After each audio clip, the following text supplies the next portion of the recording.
안녕하세요. 책방차차 달콤 엘리입니다. 오늘 여러분과 함께할 책은 현명한 이타주의자입니다. 많은 사람이 착하면 손해보는 세상이라고 말합니다. 정말 그럴까요?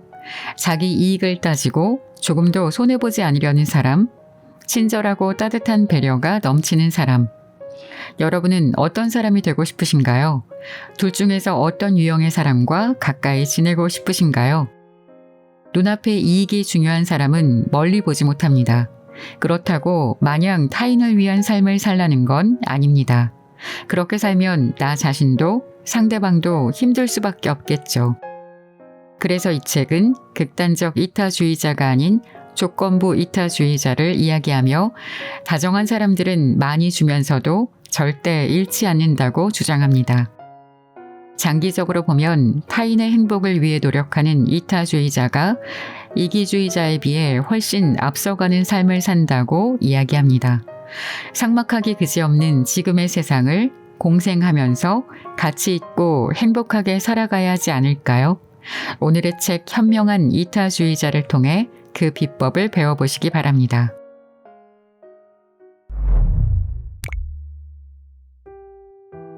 테레사 수녀의 고민. 이기주의와 이타주의가 대체 무엇인지부터 알아보자. 일상생활에서 우리는 이 단어에 도덕적인 의미를 부과하며 행동의 동기를 캐묻는다. 자기 이익만 생각하는 사람을 보면 이기주의자라고 욕하고, 타인을 위해서는 최선을 다하면서도 자신을 위해서는 아무것도 원치 않는 사람은 이타주의자라고 부른다. 만일 그렇다면 거지에게 속옷까지 다 벗어 죽어도 기분이 좋은 사람은 이타주의자가 아니다. 벌거벗은 채 서 있어도 그는 거지를 위해서가 아니라 자신의 기분을 위해 옷을 벗었으니 말이다. 이 정의에 따르면 인간을 순수 이기주의자로 보는 사람들의 견해가 옳다. 결국 모든 자선 행위는 자기 만족을 위해 뽐내려고 혹은 다른 좋은 감정을 얻기 위해서이기 때문이다. 대부분 주변 사람들의 칭찬과 인정도 뒤따를 것이다. 자선 행위를 하는 사람들 스스로도 자선 행위를 통해 인생의 의미를 찾았다고 말하지 않던가. 그렇다면 오히려 사심없이 봉사하는 사람들이 더 교묘한 방법으로 더 이기적인 사람일지 모른다. 하지만 그건 너무 피상적인 생각이다. 첫째, 그런 주장은 왜 타인을 위해 무언가를 하면 기분이 좋아지는지 그 이유를 말해주지 못한다. 둘째, 누군가 남을 위해 일한 후 기분이 좋다고 해서 그것이 곧 오로지 기분이 좋아지기 위해 이타적인 행동을 한다는 의미는 아니다. 우리는 타인이 어떤 행동을 하는 진짜 동기를 알지 못한다. 그건 꼭 타인이 정직하지 않기 때문이 아니다. 자신이 왜 그런 일을 하는지도 정확히 알지 못할 때가 많다. 물론 이타주의자가 오로지 자기 만족 때문에 타인을 위해 봉사한다는 주장을 반박하기는 쉽지 않다. 이타주의를 비아냥거리는 사람들은 테레사 수녀조차 사심없이 행동한 것이 아니라고 주장한다. 인도의 캘커타 거리에서 죽어가는 사람들을 불러 모아 먹을 것을 나누어주고 나병 환자들의 상처를 손수 닦아주고 자발적으로 빈민촌에서 살았던 그녀의 봉사활동 역시 다 자기가 좋아서 한 짓이라는 것이다.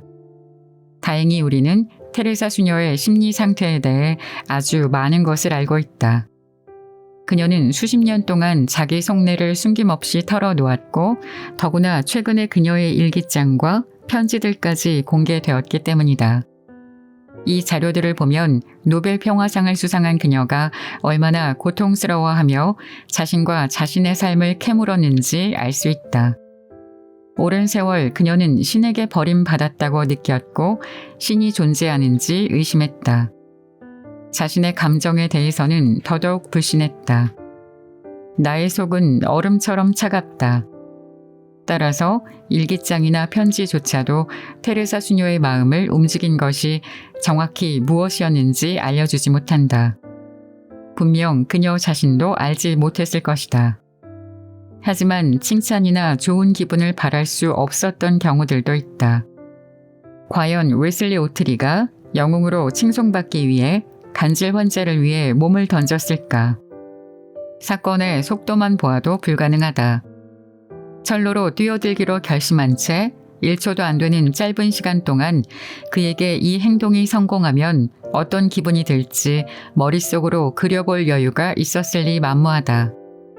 설사 그런 생각을 할 시간적 여유가 있었다 해도 목숨이 위태로운 판에 대통령과 악수를 할 수 있는 미래가 행동의 동기였을 가능성은 거의 없다. 명예심, 의무감, 양심의 가책이 행동의 동기였을 가능성도 낮다.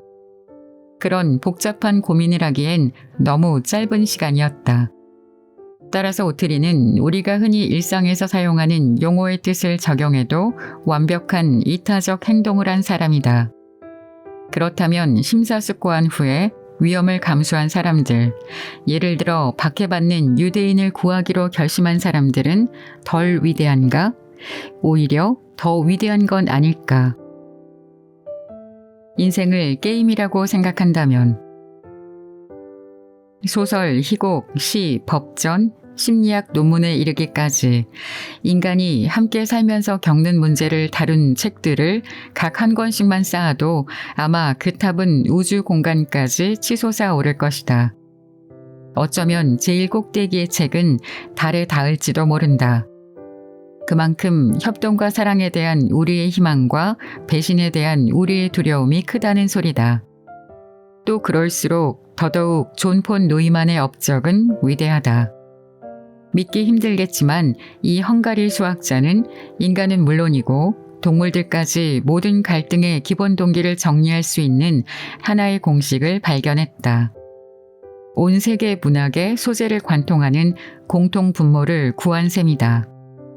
1928년 폰 노이만이 인간관계에 대해 연구하기 전에는 다툼의 주요 원인이 열정의 힘 때문이라고 생각했다. 모든 문제를 해결할 수 있는 최고의 방법이 합리적인 합의라는 건 삼척동자도 다 아는 사실이니까. 하지만 폰 노이만은 그런 합리적 해결책으로 가는 길이 자주 막힌다는 사실을 깨달았다. 그런데 그 이유는 폭풍 같은 감정으로 마음의 평정을 지키지 못하기 때문만이 아니었다.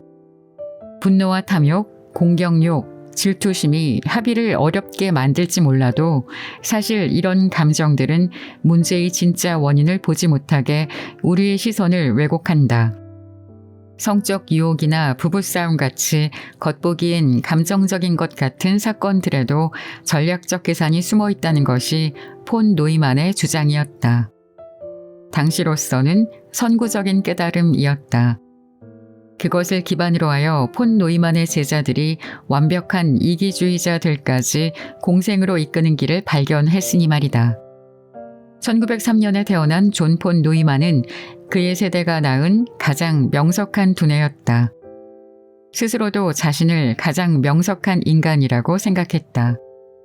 학교에 들어가기 전부터 집에 찾아온 손님들에게 고대 그리스어로 농담을 하거나 전화번호부를 몽땅 외워 즐겁게 해주었다. 23살이 되던 해 베를린 대학에서 학생들을 가르쳤고 수리 논리학의 몇몇 주요 문제를 해결했을 뿐 아니라 이제 막 물이 오른 양자 물리학의 수학적 기초를 제공하기도 했다. 불과 2년 후 그는 논문을 발표했고 그 논문에 천진하게도 사회게임의 이론이라는 제목을 달았다.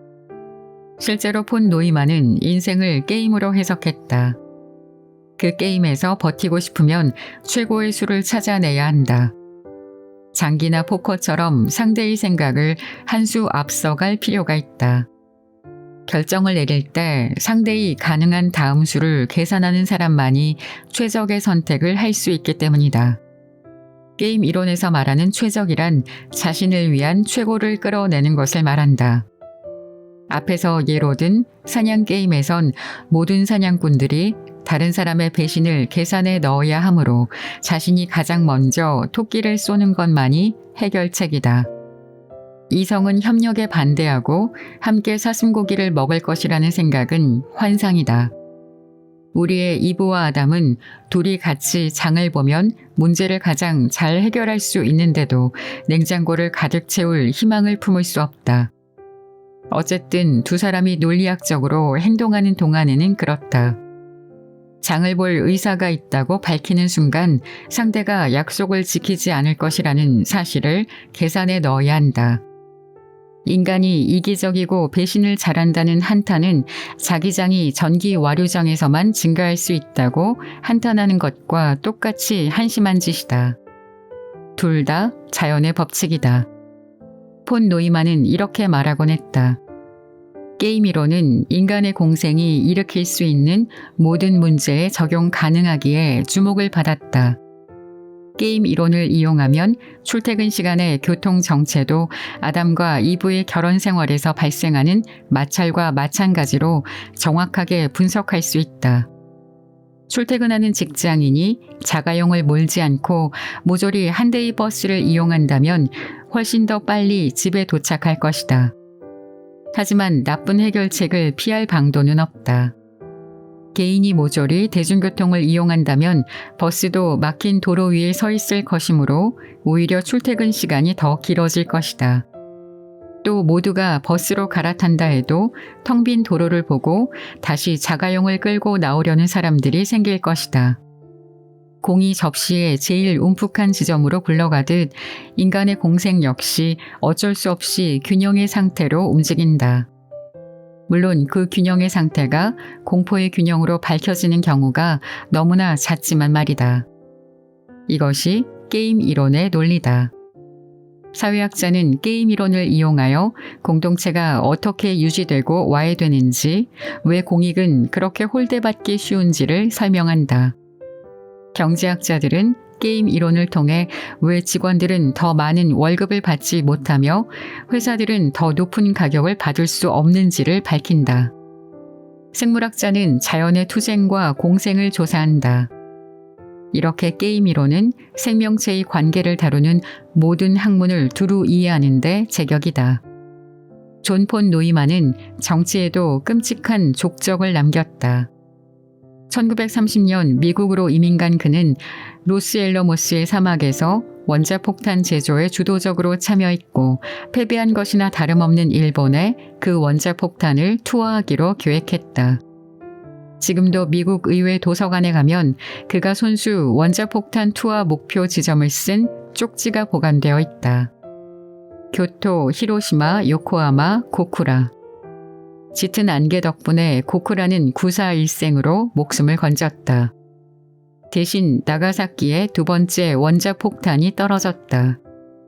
폰 노이만은 전쟁이 끝난 후에도 군대, 정보기관, 워싱턴 정부와 자문 계약을 맺었다. 그의 권고는 몇십 년 동안이나 미국 군사 전략을 좌우했다. 열강들이 서로를 대륙간 미사일로 위협하고 일체의 화해가 배제되었던 시대, 폰 노이만은 자신의 게임 이론을 곧이곧대로 받아들였다. 이익을 위해서라면 언제라도 버릴 수 있는 준법 정신과 연민은 환상에 불과하므로 그는 1950년 워싱턴 정부에 선제 공격을 강요했다. 어차피 핵전쟁은 피할 수 없는 것이므로 먼저 시작하는 편이 우세하다고 말이다. 라이프와의 인터뷰에서 그는 이런 말을 했다고 한다. 당신이 왜 내일 그들을 폭격해야 하냐고 묻는다면 나는 왜 오늘이 아니냐고 물을 것입니다. 당신이 왜 오늘 5시가 아니냐고 말하면 나는 왜 1시가 아니냐고 물을 겁니다. 계산하는 이타주의자. 게임 이론에 따르면 우리는 차가운 계산꾼이다. 어쨌든 최대의 이익을 얻고 싶을 때는 그런 차가운 계산꾼이 되어야 한다. 그래서 핵 선제 공격을 권했던 존 폰 노이만은 자기 생각을 논리적으로 계속 좇다 보면 과연 어디에 도달하게 될지 도저히 상상할 수 없었을 것이다. 하필이면 그의 이론이 그에게는 황당하게 느껴졌을 통찰의 기초를 제공했으니 말이다. 그 통찰이란 많은 상황에서 온화함과 아량이 유일하게 합리적인 방법이라는 것이다. 미국의 영향력 있는 진화 생물학자 로버트 트리버스는 이 전략에 호혜적 이타주의라는 이름을 붙였다. 이 이론은 부정확함에도 널리 통용되고 있다. 경기자가 사심없이 행동하는 것이 아니라 상대가 훗날 자신의 자선에 대해 보상을 해줄 것이라는 기대를 안고 행동하기 때문이다. 주는 사람은 감사의 마음에서 그렇게 하고 받는 사람은 타인의 기여에 보답하는 사례를 한다. 앞의 속임수 실험에서도 우리가 얼마나 반사적으로 속임수에 조심하는지 알 수 있다. 인간은 이런 전략을 의식적으로 실행할 뿐 아니라 아예 내면화했다. 예상치 못한 소음에 자동적으로 움찔하는 것처럼 우리는 누군가 우리의 신뢰를 악용할 수 있다는 아주 미미한 조짐에도 귀를 고추 세운다. 배신 가능성이 높을수록 관계의 안전성은 떨어진다. 호혜적 이타주의는 근본적으로 거래를 노린다. 오늘 내가 너에게 선행을 베풀면 내일 너한테 득을 볼 것이다. 따라서 호혜적 이타주의는 자신의 베품이 보상으로 되돌아올 가능성이 클 때에만 유익하다. 휴가지에서 만난 사람에게 많은 것을 기대할 사람은 없다. 며칠 있으면 두 번 다시 볼 일 없는 사람을 위해 고통스러운 포기를 감내할 이유가 없기 때문이다. 이렇듯 상호 주고받기의 논리는 불안한 측면도 있다. 파트너를 시쳇말로 한 시절 동반자라고 생각한다면 일시적이나마 불이익을 감수하고 싶은 마음이 생기지 않을 것이다. 조만간 그 또는 그녀가 나를 떠날 수 있다고 상상만 해도 파트너에게 과도하게 많은 것을 쏟아붓지 못할 테니 말이다. 그리고 당연히 그로 인해 관계는 불만스러워질 것이고 더 흔들리게 될 것이다. 사랑에 대한 불신이 사랑을 불가능하게 만든다. 미국 진화생물학자이자 정신과 의사인 랜돌프 네스는 이렇게 말했다. 그러니 어쩌면 사람들이 너무 고리타분하다고 생각하는 혼인서약이 현실에서는 오히려 극도로 합리적인 행동일 수 있다. 부부가 증인들 앞에서 죽는 순간까지 미래를 함께할 것이라고 서약하면서 서로를 위해 많은 것을 주고 그럼으로써 안정된 관계를 쌓아갈 기초를 다지는 것이다. 직장이라고 해도 크게 다를 것이 없다. 다음 인사이동 때 잘릴 것 같은 예감이 드는 직원이 야근을 마다하지 않는다면 그건 비합리적 행동이다. 하지만 반대로 열심히 일하지 않는다면 그건 더더욱 자신을 필요 없는 존재로 만드는 일이다. 회사 입장에서는 정리해고 제도가 단기적으로는 이득일 수 있지만 장기적으로는 양측 모두에게 해가 될 가능성이 높다. 빈부의 격차가 큰 사회도 위험하기는 마찬가지다. 큰 격차는 모두의 협동심과 자비심과 아량을 앗아간다. 호혜적 이타주의 원칙에 따르면 교환할 것이 많을수록 협동심이 커지기 때문이다. 한쪽은 부족한 게 없고 다른 쪽도 다 누리며 사는데 상대방에게 무엇을 주려 하겠는가. 연대의 힘. 이제 호혜적 이타주의는 한계에 부딪힌다. 이 원칙으로는 절대 인간의 협력과 상호 배려를 설명할 수 없다. 실제로 인간이 항상 자기 이익만 챙겼다면 우리 조상은 힘든 시절을 이겨내지 못했을 것이다. 가족 외 타인과는 오로지 선의의 거래에만 의존하는 사회는 위기를 극복하는 데 한계가 있다. 그러므로 호혜적 이타주의와 가족 부양 이외의 또 다른 지침이 인간의 공생을 결정하는 것이 아닌가 하는 의문이 든다. 전통적 게임 이론의 바깥 범주에 있는 그 지침은 바로 신뢰다. 신뢰를 통해 인간은 네가 나한테 하는 대로 나도 너한테 한다는 순수 이성의 규칙을 뛰어넘는다. 타인에게 무언가를 줄 때는 그가 훗날 감사의 마음을 표할 것이라 희망을 품지만 상대에게 빚을 갚으라고 강요할 수도 없고 대가를 주지 않는다고 벌을 내릴 수도 없다. 믿는 자는 자신을 내던진다. 우리의 하루하루는 신뢰의 나날이다. 이베이에서 중고 컴퓨터를 구입하려는 대학생은 상대가 쓸만한 컴퓨터를 붙여주기를 고대하며 자기 처지로는 상당한 액수의 돈을 송금한다. 회사는 직원이 더 열심히 일해주기를 바라는 마음에서 교육비를 지급한다. 그런데 그 직원이 경쟁사로 가버린다면 전 회사의 사장은 낭패를 보게 된다. 개인 판매자는 상품을 보증할 필요가 없기 때문에 컴퓨터가 2주 만에 고장이 나도 대학생은 돈을 다시 돌려받지 못한다. 그럼에도 독일에서만 이베이를 통해 한 달 사이에 1억 개 이상의 물품이 판매된다. 심지어 죄수의 딜레마에서도 사람들은 서로를 믿는다. 앞장에선 아담과 이브의 장보기 전쟁을 통해 이 전략적 게임을 살펴보았다. 여기서는 이 실험의 이름을 선사한 오리지널 버전을 살펴보기로 하자. 두 친구가 경찰서에 잡혀 있다.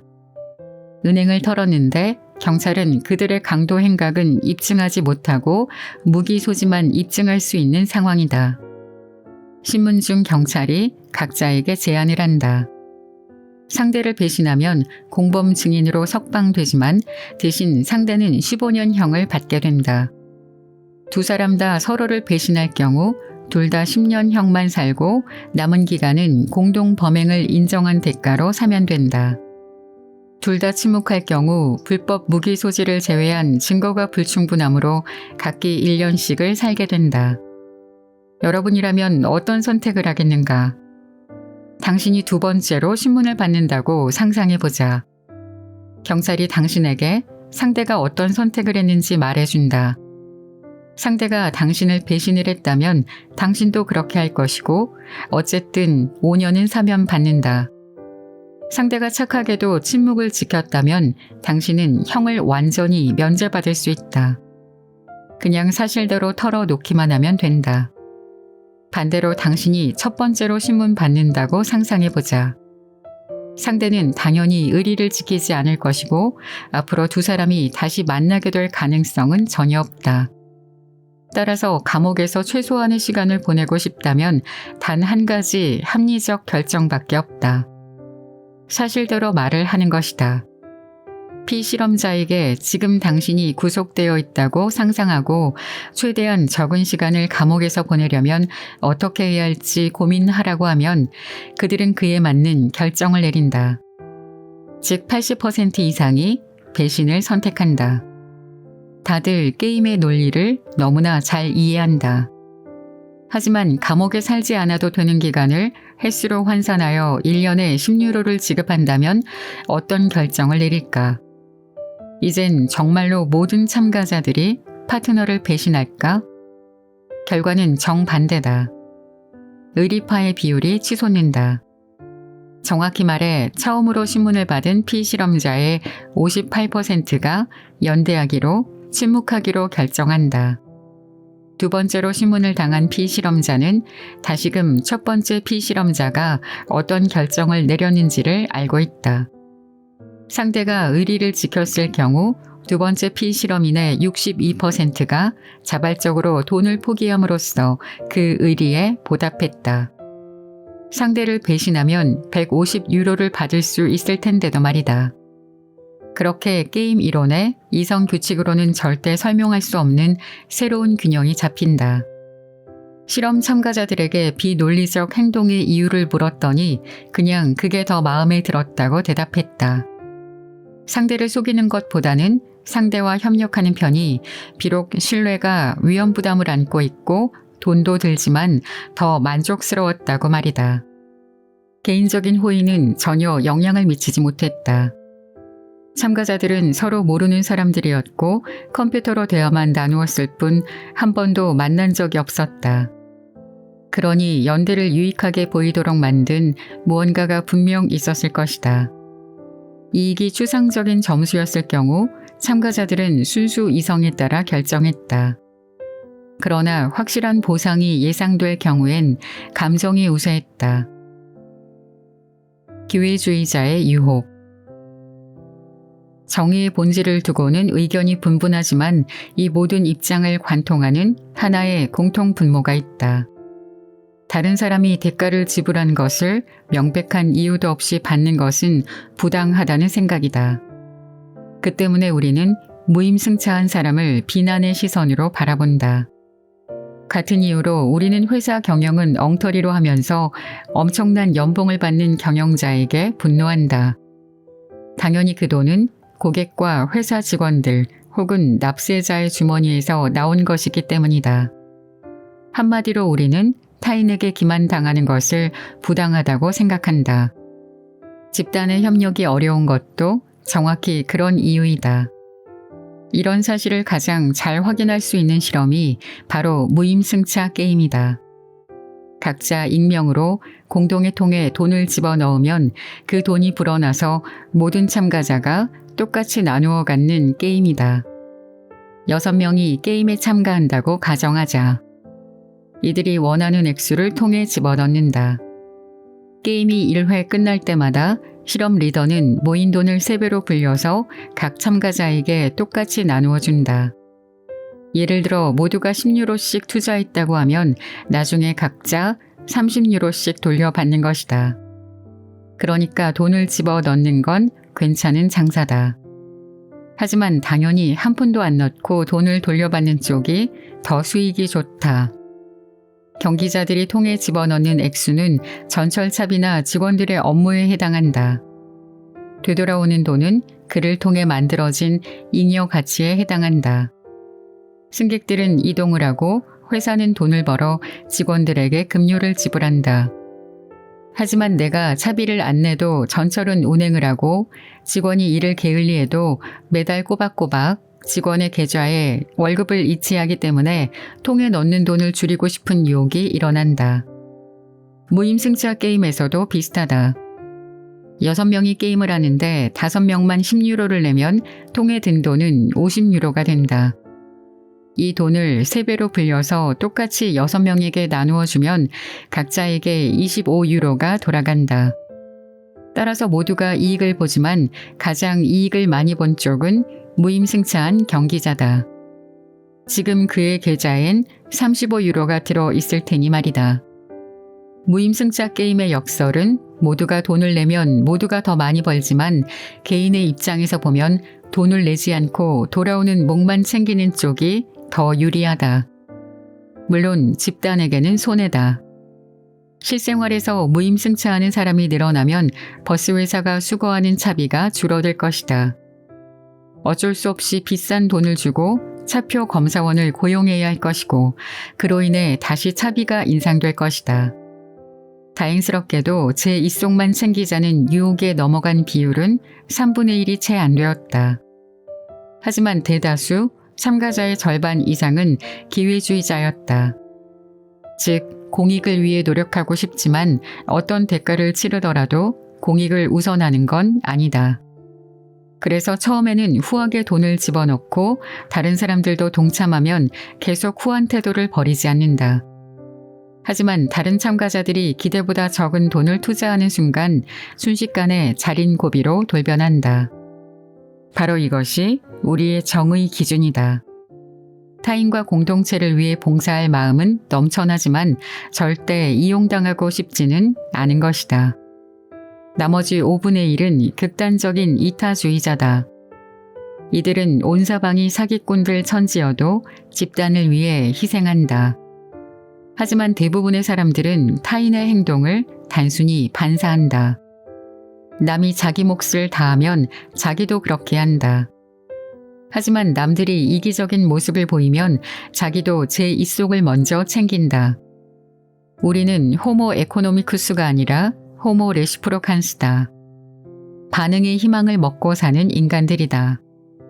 우리는 제한을 두고 이타심을 연습한다. 우리는 조건부 이타주의자다. 우리는 다르지 않다. 이타적 인성이 존재할까? 지금까지 이 주제를 가장 철저하게 연구한 사람은 미국 캘리포니아의 사회학자 세무얼 올리너다. 그는 어떤 성격과 인생사가 구원자를 만드는지를 밝혀냈다. 그가 이 주제에 매달린 데에는 그의 인생사도 한몫했다. 올리버 역시 폴란드에서 홀로코스트를 견디고 살아남은 사람이다. 나치 수용소에서 죽은 부모의 친구들이 그를 숨겨주었다. 아내 펄과 함께 올리너는 매우 조직적인 방법을 사용했다. 몇십 년에 걸친 노력 끝에 유대인을 가스실에서 구출해낸 230명을 찾아내 그들의 이력을 상세하게 캐물었다. 또 도울 수도 있었지만 그렇지 않았던 동시대인의 이력을 철저하게 분석한 후 그 두 정보를 비교했다. 올리노 부부는 모든 것을 설명할 수 있는 공통 분모를 찾았지만 그들이 발견한 건 설문 대상자만큼이나 많은 행동 원인이었다. 어떤 사람은 잔혹한 나치의 박해 소식에 괴로워했고 또 어떤 사람은 희생자를 보고 충격을 받았다. 나치의 정치적 견해에 반대한 경우도 있었고 종교적, 도덕적 신념 때문에 유대인을 도운 사람도 있었다. 다양한 동기만큼이나 이력과 인성도 달랐다. 도움을 주지 않았던 사람들의 자료와 비교 분석한 결과는 더 혼란스러워 보인다. 왜 다른 종교인은 무관심했는데 기독교인은 위험을 감수할 수 있었을까? 왜 이 무시무시한 장면을 보고 도움의 손길을 내민 사람이 있는가 하면 그렇지 않은 사람이 있는 걸까? 도움을 준 사람이라고 해서 성격이 특별하거나 인생사가 눈에 띄지 않았다. 특별히 공감이 뛰어나거나 지능이 높았던 것도 아니었다. 올리노 부부가 쫓았던 것은 신기루였다. 구원자의 인성 같은 건 없었다. 그래서 세뮤얼 올리너의 논문 한 편은 이런 제목을 달고 있다. 평범한 사람들의 비범한 행동. 딱 두 가지 점에서 예외를 확인했다. 첫 번째, 도움을 준 사람들 중에는 도덕심이 투철한 부모 한쪽과 자신을 동일시하는 경우가 많았다. 그래서 일찍부터 주변의 의견에 상관없이 윤리적 원칙에 따라 행동하는 습관이 몸에 밴 것이다. 두 번째는 일부 첫 번째 원인의 결과일 수도 있지만 더 확실하게 드러나는 차이점이다. 도움을 준 사람은 조금 더 남의 입장에서 생각하는 사람이었다. 행동하지 않은 사람은 유대인이 자기와 다르다고 강조했지만 구원자들은 그들과 자신의 유사성에 더 주목했다. 유대인과 비유대인의 차이를 명확하게 인식하지 못했고 도움이 필요한 사람에겐 도움을 주어야 마땅하다는 생각이었다. 어떤 공동체에 속하느냐를 옳고 그름의 판단 기준으로 삼지 않았다.